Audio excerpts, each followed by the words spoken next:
Pasi qeveria njoftoi se ka emëruar Goran Trajkovskin për ushtrues të ri detyre drejtori Inspektoratit Shtetëror të Tregut, disa media kanë publikuar lajmin me fotografi të ish shefit të drejtorisë të ardhurave publike me të njëjtin emër dhe mbiemër.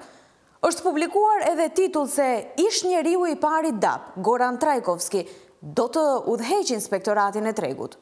Po ashtu u botua edhe një titull sensacionalist. Lajmi i fundit, qeveria si drejtor të ri të ISHT emëroi një personazh të njohur të kohës së Gruevskit, i ilustruar me fotografi të Gruevskit dhe Goran Trajkovskit, ish drejtorit të DAP.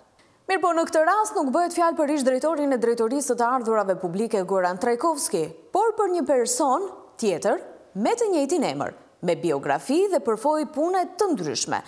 Më shumë media që publikuan fotografinë e gabuar janë korrigjuar dhe kanë ripublikuar një fotografi të Trajkovskit të vërtet. Por ato nuk gjetën fuqi për të kërkuar falje publike për gabimin që kishin bërë.